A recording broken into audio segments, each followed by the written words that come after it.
बिस्मिल्लाहिर्रहमानिर्रहीम अस्सलाम वालेकुम। क्लास 10th का आज हमारा फर्स्ट लेक्चर है बच्चे, जिसके अंदर हम एक है वो सिंपल हार्मोनिक मोशन का टॉपिक है। तो अभी हम इसके ऊपर फोकस करते हैं जी। सबसे पहली ही लाइन है हमारी, a body is said to be vibrating if it moves back and forth और to and fro about a point. यहाँ पे वो कहता है एक बॉडी जो है वो वाइब्रेट कर रही होती है अगर वो एक पॉइंट्स के इर्द गिर्द आगे पीछे या उसके इर्द गिर्द मूव करती रहे एक फिक्स पॉइंट के इर्द गिर्द, तो उसको कहते हैं वाइब्रेटिंग बॉडी, या वो बॉडी एक वाइब्रेट कर रही है। Another term for vibration is oscillation. एक और टर्म जो हम वाइब्रेशन के लिए इस्तेमाल करते हैं, एक और टर्म जो वाइब्रेशन के लिए हम इस्तेमाल करते हैं वो ऑसिलेशन है। A special kind of vibratory और oscillatory motion is called simple harmonic motion। और इसकी एक खास टाइप जो कुछ कंडीशंस हम देखेंगे उनको जब हम कंसिडर कर रहे होते हैं तो वो फिर कहलाती है सिंपल हार्मोनिक मोशन जी। यहाँ तक आप लोग पढ़ लेंगे सिंपल हार्मोनिक मोशन या वाइब्रेटरी मोशन या ऑसिलेशन की डेफिनेशन। उससे नीचे आ जाएं, फिर वहाँ पे हमारे पास पहले उसने एग्जाम्पल दी हुई है। इससे पहले हम आपको मैं वाइट बोर्ड पे जाके तो इसको एक्सप्लेन कर देता हूँ और उसके बाद फिर हम बुक पे आके तो इसको कंटिन्यू करेंगे। अब सिंपल हार्मोनिक मोशन होती क्या है, सबसे पहले आपको मैं थोड़ा उसका आइडिया दे दूंगा। उसके बाद फिर आपका जो फर्स्ट पेज है उसमें mass attach to a spring की उसने एग्जांपल दी हुई है, हम उसको अंडरस्टैंड करेंगे। तो सबसे पहले हम देख लेते हैं किसी भी जिस्म की सिंपल हार्मोनिक मोशन से क्या मुराद है। तो उससे पहले आपको मैं थोड़ा सा बताता चलूँ कि जब भी कोई बॉडी दो पॉइंट्स के दरमियान में वाइब्रेट करती है या एक मीन पोजिशन के इर्द गिर्द वाइब्रेट करती है, दो एक्सट्रीम पोजिशन के दरमियान, तो हम कहते हैं कि ये बॉडी ऑसिलेट कर रही है या बॉडी ये वाइब्रेट कर रही है। जैसे अगर आपको एक दीवार के साथ या किसी स्पोर्ट के साथ एक पत्थर या धागा बांध के एक पत्थर लटका दिया जाए या कोई हैवी चीज लटका दी जाए और आप करें क्या, आप उसको यहां से स्ट्रेच करें और एक तरफ ले जाके छोड़ दें। क्या करना है आपने, दोबारा देख लें, आपने एक धागा लिया, उसको किसी सरफेस से बांध दिया, नीचे आपने उसको किसी नीचे से कोई बॉल या कोई और पत्थर ले लें, पत्थर का टुकड़ा लेके, कोई हैवी मेटल का पीस लेके उससे उसको स्ट्रेच कर दिया, यानी कि उसके साथ बांध दिया, और फिर आपने उसको मूव किया एक साइड पे और वहां से जाके छोड़ दिया। अब ये करेगा क्या, ये यहां से ऐसे दो पॉइंट्स के दरमियान में इस तरीके से मूव करना स्टार्ट कर देगा, वाइब्रेट करेगा, जिसको हम ऑसिलेशन का भी नाम देते हैं। तो ये इस तरह की मोशंस होती हैं, इनको फिर आगे इसकी वाइब्रेशन या ऑसिलेशन की एक स्पेशल टाइप है जिसको हम सिंपल हार्मोनिक मोशन कहते हैं, जिसको आगे हम आज कवर करेंगे। इसी की एक और मिसाल है, अगर आप एक बाउल ले लें और उसके सेंटर पे एक बॉल रखा हो, उसके बाद आपने करना कि आप इसको उठाएं, यहाँ से इसके सरफेस के किनारे पे ले जाएं बाउल के, वहां से जाके इस बॉल को छोड़ दें, तो ये इस तरीके से इसके दरमियान में दो एक्सट्रीम्स के दरमियान मूव करना स्टार्ट कर देगा। तो ये भी मूवमेंट को आप वाइब्रेशन या ऑसिलेशन कहते हैं। ये मैंने डिफरेंट एग्जांपल्स दी हैं, इनकी मोशन को हम सिंपल हार्मोनिक मोशन कहते हैं। सिंपल हार्मोनिक मोशन होती क्या है, उससे पहले मैं थोड़ा सा आपको ये बैकग्राउंड आपको मैंने बता दिया। इसी तरीके से जो आपका फर्स्ट पेज है बुक का, उस पे अगर आप आ जाएं तो mass attach to a spring की एग्जांपल है, उसमें क्या वो बता रहा है, उसमें भी उसने यही चीज एक्सप्लेन की हुई है। वो कहता है एक मैस हमने लिया, उसको हमने स्प्रिंग के साथ रख के, स्प्रिंग के साथ जोड़ के किसी सरफेस के ऊपर रख दिया, प्लेन और फ्लैट सरफेस के ऊपर। अब हम करते क्या है, जब हम इसको स्ट्रेच करते हैं एक खास पॉइंट तक ले जाके और वहां पे जाके इसको रिलीज कर देते हैं, तो ये क्या करेगा, यहां पे ले जाकर हमने छोड़ा, इस तरह के यहां पे डायग्राम में दिखाया गया है। ये हमारी फिगर ए है, यहां पे ये फिगर बी है और ये वाली फिगर सी है।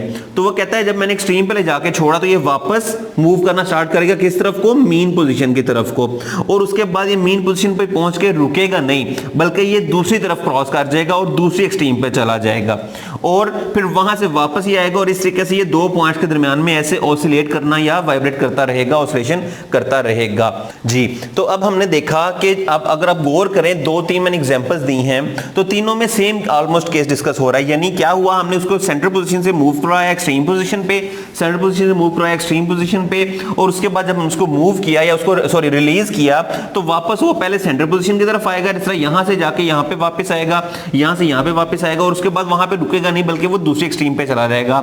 जैसे यहां से गुजर के आगे चला जाएगा, यहां से गुजर कर यहां पे आगे चला जाएगा, और उसके बाद फिर ये वापस मूव करता है और इस तरीके से दोनों एक्सट्रीम्स के दरमियान में ऐसे ऑसिलेट या वाइब्रेट करता रहता है। तो अब फिर यहां पे सिंपल हार्मोनिक मोशन कहां पे आती है, तो अगर आप गौर करें, मैं आपको थोड़ा एक्सप्लेन कर देता हूं। जब हमने इसके ऊपर फोर्स लगाई तो ये डायरेक्टली प्रोपोर्शनल थी इसके डिस्प्लेसमेंट के, यानी कि जब हमने इसको रिलीज किया, इसको छोड़ा, तो जो इसके अंदर इसका डिस्प्लेसमेंट था वो इसकी फोर्स के डायरेक्टली प्रोपोर्शनल होगा। यानी जितना हम इसको इंक्रीज करते जाएंगे, डिस्प्लेसमेंट ज्यादा होता रहेगा, उतनी फोर्स भी इसके अंदर इंक्रीज करती जाएगी, यानी उतनी ज्यादा पावर से ये इस तरीके से वापस आएगा और ये ऐसे ऑसिलेट करेगा या वाइब्रेट करेगा। इसी तरीके से इस केस में भी होगा और इसी तरीके से इस केस में भी होगा। और दूसरा, इसकी जो डायरेक्शन होगी वो हमेशा सेंटर की तरफ होगी या मीन पोजीशन की तरफ होगी। तो हमारी इस तरह की जो मोशन जिसमें जो फोर्स है वो डायरेक्टली प्रोपोर्शनल होती है उसके डिस्प्लेसमेंट के, या जितना हम उसको मूव करवाते हैं सेंटर पोजीशन से उसके, और दूसरा उसकी डायरेक्शन हमेशा सेंटर की तरफ हो या मीन पोजीशन की तरफ हो, तो ऐसी मोशन को हम कहते हैं सिंपल हार्मोनिक मोशन। ये एक मिसाल है या उसकी एक एप्लीकेशन है किसकी, वाइब्रेटरी मोशन की या ऑसिलेटरी मोशन की। जी, तो अब हम करते क्या हैं, हमें आपके जो पहली ही एग्जांपल है mass attached to a spring की, उसको मैं आपकी डायग्राम भी एक्सप्लेन करता हूं और उसके साथ ही जो उसकी डेरिवेशन है थोड़ी सी उसकी मैं वजाहत आपको कर दूंगा। इसको हम यहां से रेज कर लेते हैं, ये आपकी एग्जांपल्स आगे आएंगे जिसको वहां पे उसने एक्सप्लेन किया हुआ है, उनको हम बाद में देखेंगे। सबसे पहले आप इस एग्जाम्पल को समझ लें, इस डायग्राम को समझ लें। हमने क्या किया, एक सर्फेस ले ली, उससे एक मैस ले लिया और उसको हमने स्प्रिंग के जरिए उस सर्फेस के साथ अटैच कर दिया। अभी स्टार्टिंग में फर्स्ट केस में इसके ऊपर फोर्स 0 आ रही है, तो इसका डिस्प्लेसमेंट भी 0 है। दो ये एक्सट्रीम पोजीशन है ए एंड बी। अब हम करते क्या है, हम इसको एक्स पोजीशन मूव करते हैं ए की तरफ। ये एक्स जो है हमारा ये डिस्प्लेसमेंट हो जाएगा। जब इसको यहाँ ले जाकर हम छोड़ेंगे या जब हम इसको पुश कर रहे हैं तो जो इसके ऊपर फोर्स लग रही है वो वापस की तरफ आ रही है, यानी स्प्रिंग जो है इसको मीन पोजीशन की तरफ खींच रहा है। तो इसकी फोर्स की डायरेक्शन किस तरफ हो जाएगी, सेंटर की तरफ हो जाएगी, और ये डायरेक्टली प्रोपोर्शनल होगी उसके डिस्प्लेसमेंट के, जितना हम उसको डिस्प्लेस करवाएंगे। तो ये दोनों कंडीशन थी सिंपल हार्मोनिक मोशन की। इस तरीके से फर्स्ट केस में हमने फर्स्ट डायग्राम में हमने क्या किया, उसको स्टिल रखा हुआ था। आगे दूसरी डायग्राम में हम क्या करते हैं, उसको एक्सट्रीम पोजीशन ए पे ले जाते हैं और वहां से जाकर छोड़ देते हैं। और थर्ड डायग्राम में वो क्या कर रहा है, वो इसको क्रॉस करने के बाद दूसरी एक्सट्रीम पोजीशन पे आ रहा है। पहले यहाँ पे स्प्रिंग स्ट्रेच हो गया था, अब यहाँ पे स्प्रिंग कंप्रेस हो गया है। तो ये दोनों केस में स्प्रिंग जो है इसके ऊपर फोर्स लगाएगा और नीचे जो बॉडी है, नीचे जो सरफेस है वो उसमें रेजिस्टेंस की वैल्यू आप कह लें कि निग्लिजिबल है, ये बहुत हमने कम रखी हुई है ताकि ये मैक्सिमम देर तक ऑसिलेट कर सके। तो अब चूंकि फोर्स डायरेक्टली प्रोपोर्शनल आ रही है मैग्नीट्यूड के, तो हम लिख सकते हैं जो हमारा हुक्स लॉ भी होता है कि एफ की फोर्स जो है किसी बॉडी में या उसकी जो उसको हम स्ट्रेच करते हैं उसके डायरेक्टली प्रोपोर्शनल होते हैं। ये हमारा हुक्स लॉ था जो आप लोग 9th क्लास में भी पढ़ चुके हैं। तो हम कह सकते हैं F is directly proportional to X, या फिर जब हम इसके अंदर प्रोपोर्शनलिटी कांस्टेंट ऐड करेंगे तो ये हो जाएगा -kx। अब ये जो k है इसको हम क्या नाम देते हैं, इसको हम कहते हैं स्प्रिंग कांस्टेंट। स्प्रिंग कांस्टेंट क्या मतलब है कि जितनी इसमें स्प्रिंग की स्टिफनेस ज्यादा होगी तो उतनी ही ये कांस्टेंट की वैल्यू भी ज्यादा होगी। और जो माइनस है वो डायरेक्शन को शो कर रहा है, यानी हम लोग जिस डायरेक्शन में इसको पुश कर रहे हैं उससे ऑपोजिट डायरेक्शन में या रिवर्स डायरेक्शन में या नेगेटिव डायरेक्शन में उसकी डायरेक्शन होगी। इस वजह से इसको हम माइनस से हाईलाइट करते हैं। तो इस तरीके से क्या हो जाएगा, f is equal to -kx। अब हमने करना क्या है, हमने यहां से k की वैल्यू निकालनी है। तो आप क्या करेंगे, k को इस साइड पे रहने देंगे, यहां पे माइनस के रहने देंगे, यहां पे f ओवर x हो जाएगा, सॉरी f ओवर x हो जाएगा। और जब इसको k लिखेंगे तो ये -f ओवर x बन जाएगा। इसके बाद आपने क्या करना है, अब हम लोग इसके अलावा हमें पता है हमारा जो फोर्स है उसका फॉर्मूला होता है f is equal to ma। उससे पहले मैं बच्चे इतना बता दूं कि अगर आपको k की वैल्यू फाइंड करनी पड़े तो -f ओवर x फार्मूले से आप इसको यूज करके तो मैग्नीट्यूड की या फोर्स की वैल्यू फाइंड कर सकते हैं। आगे f is equal to ma। F is equal to ma हमें पता है, ये हम लोगों ने ऑलरेडी पढ़ा हुआ है। फोर्स बराबर होता है मैग्नीट्यूड मास और उसके साथ एक्सेलरेशन की मल्टीप्लाई के। तो हम इसकी वैल्यू, फोर्स की वैल्यू को इस इक्वेशन में पुट कर देते हैं, यानी k is equal to -ma over x आ जाएगा।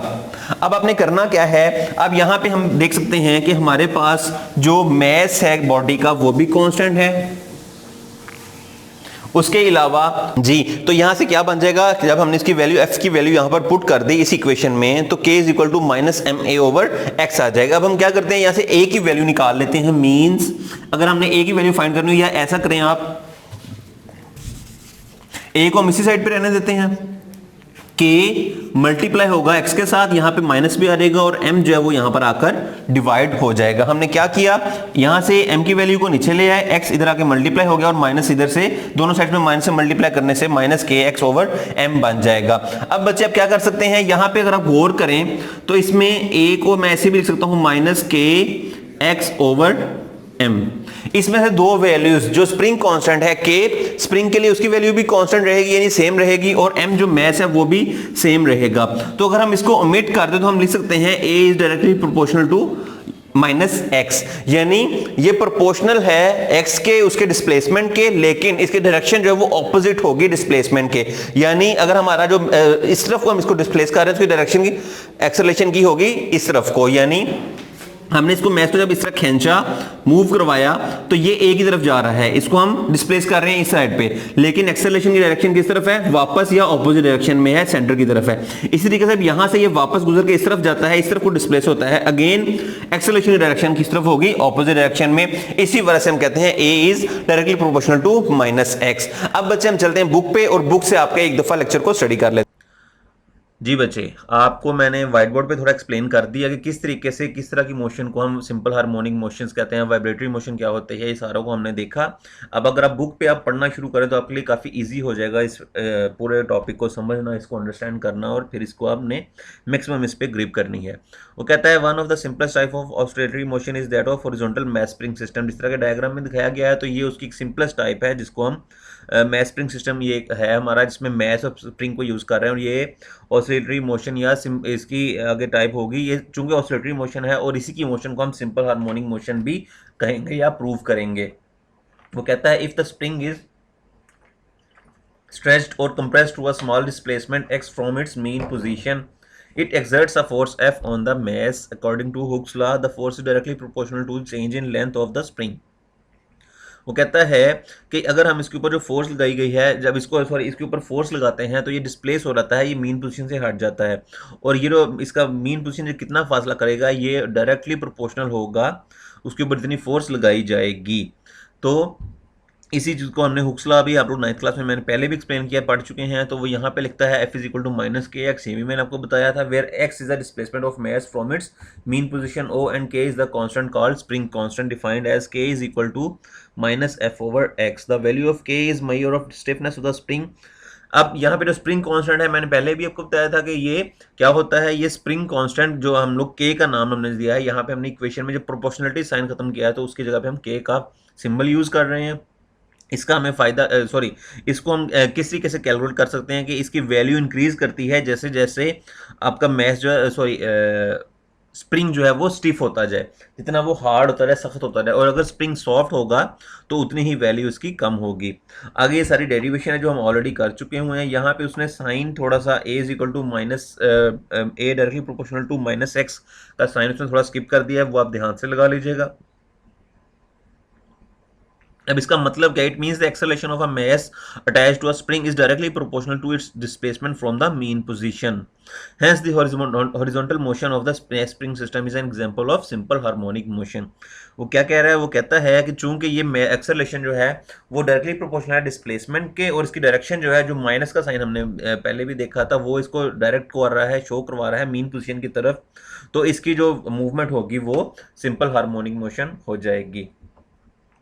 The negative sign means the force exerted on the spring is always directed towards the displacement of the mass, directed opposite to the displacement of the mass। यानी negative sign हमें ये भी show करवाता है कि जिस डायरेक्शन में जो इसकी फोर्स की डायरेक्शन होगी वो हमेशा डिस्प्लेसमेंट से ऑपोजिट डायरेक्शन में होगी, because the spring force always acts towards the mean position, it is also sometimes called a restoring force. और चूंकि जो फोर्स एक्ट कर रही है इसके ऊपर वो हमेशा मीन की तरफ जा रही है, उसको रिस्टोर कर रही है, असल हालत में वापस लेके आ रही है, तो इसको फिर हम रिस्टोरिंग फोर्स का नाम भी देते हैं। यहाँ पे आगे डेफिनेशन आ जाएगी, रिस्टोरिंग फोर्स ऑलवेज पुशेस और pulls the object performing oscillatory motion towards the mean position. ये आपने डेफिनेशन भी याद कर लेनी है। रिस्टोरिंग फोर्स ऐसी फोर्स होती है जो हमेशा ऑब्जेक्ट को मूव करवाती है, पुश करती है या पुल करती है किसकी तरफ, एक ऑब्जेक्ट जो ऑसिलेटरी मोशन कर रहा हो उसको पुश करती है सेंटर की तरफ या अपने मीन पोजीशन की तरफ। इस तरीके से हम अब उर्दू में देख लेते हैं। जब एक जिस्म किसी एक पॉइंट के इर्द गिर्द अपनी मोशन को दोहराता है तो इसकी मोशन को ऑसिलेटरी या वाइब्रेटरी मोशन कहते हैं। Simple harmonic motion vibratory motion की खास किस्म है। यहाँ पे भी उसने वही चीज़ बताई है कि जब एक बॉडी के एक पॉइंट के इर्द गिर्द बॉडी मूव करती रहे तो इसकी मोशन को हम सिंपल हार्मोनिक मोशन कहते हैं। सॉरी, उसको हम तो इसकी मोशन को हम ऑसिलेटरी या वाइब्रेटरी मोशन कहते हैं, और सिंपल हार्मोनिक मोशन जो वो इसी की एक मिसाल है। अब नीचे हम लोग यहाँ पे डिफरेंट एग्जांपल मैंने आपको पहले भी बताई थी, आप लोग पहले देख भी चुके हैं। आगे हम इसको अब थोड़ा पढ़ लेते हैं, जो कि स्प्रिंग के साथ बंधे हुए मैस की मोशन है, उसको हम यहाँ पे ड्राइव कर लेंगे। उसकी हमवार सतह पर स्प्रिंग से बंधे मैस की मोशन ऑसिलेटरी मोशन की सादा सी मिसाल है। अगर स्प्रिंग को इसकी वस्ती पोजीशन ओ से डिस्प्लेसमेंट एक्स तक खींचा जाए तो ये मास एम पर फोर्स एफ लगाएगा। हुक के कानून के मुताबिक फोर्स एफ स्प्रिंग की लंबाई में इजाफा एक्स के डायरेक्टली प्रोपोर्शनल होता है। ये सारा बच्चे मैंने आपको ऑलरेडी भी एक्सप्लेन किया था किस तरीके से ये मूवमेंट हो रही है, उसकी डायरेक्शन क्या है, आगे फिर ये फार्मूला कैसे ड्राइव हो रहा है, इसको आप पढ़ लेंगे। यहाँ पे के की वैल्यू जो है वो इंपॉर्टेंट एक पॉइंट है। के की वैल्यू जितनी ज़्यादा होगी ये डिपेंड करेगी कितना स्प्रिंग हमारा सख्त है। स्प्रिंग अगर नरम होगा तो के की वैल्यू भी कम हो जाएगी। अगर ये डेरिवेशन आ गई है, अब उसमें वो बता रहा है हमारे जो ड्राइव करने के बाद एंड पे a directly proportional to minus x आएगा। इसका मतलब है कि स्प्रिंग के साथ बंधे हुए मैस का एक्सेलरेशन वस्ती पोजीशन से डिस्प्लेसमेंट के डायरेक्टली प्रोपोर्शनल है। लिहाजा मैस स्प्रिंग सिस्टम की उफकी मोशन सिंपल हार्मोनिक मोशन की मिसाल है। अब उसने बताया कि जो एक्सेलरेशन की डायरेक्शन है वो हमेशा डिस्प्लेसमेंट के एक्सेलरेशन, पहली बात तो ये कि डिस्प्लेसमेंट के डायरेक्टली प्रोपोर्शनल है, क्योंकि जिसे हम लोग ये इसको प्रूफ भी कर चुके हैं। तो ये हमारी दो कंडीशन एक्चुअली होती हैं कि पहली ये थी कि उसका जो एक्सेलरेशन है वो डायरेक्टली प्रोपोर्शनल टू हो डिस्प्लेसमेंट के, और दूसरा इसकी जो डायरेक्शन है वो हमेशा सेंट्रिक की तरफ या जो फोर्स के ऊपर एक्ट कर रही है उसके ऑपोजिट डायरेक्शन में होनी चाहिए। तो लिहाजा अगर हम आगे पढ़ें इससे मसावात में, ऊपर जो मसावात हमने इक्वेशन थी उसके अंदर जो ड्राइव किया था एफ, हमारी जो 10.1 इक्वेशन थी जिसको उसने F is equal to minus K X लिखा था, उसमें जो नेगेटिव की अलामत है वो शो कराती है कि स्प्रिंग पर अमल करदा फोर्स हमेशा डिस्प्लेसमेंट की मुखालिफ सिमत में होती है। स्प्रिंग की फोर्स हमेशा वस्ती पोजीशन की तरफ होगी, इसलिए बाज़ औक़ात इसको रिस्टोरिंग फोर्स भी कहते हैं। रिस्टोरिंग फोर्स से मुराद ऐसी फोर्स है जो वापस उसको उसकी असली हालत में वापस लाने की कोशिश कर रही हो। तो नीचे उसकी डेफिनेशन भी आ गई है। रिस्टोरिंग फोर्स हमेशा ऑसिलेटरी मोशन पर अमल पैरा जिस्म को इसकी वस्ती पोजीशन की तरफ या इसकी तरफ इससे दूसरी तरफ धकेलती है। यहाँ तक बच्चे आप लोगों ने तैयार करना है। होपफुली आपको लेक्चर क्लियर हो गया होगा। Thank you.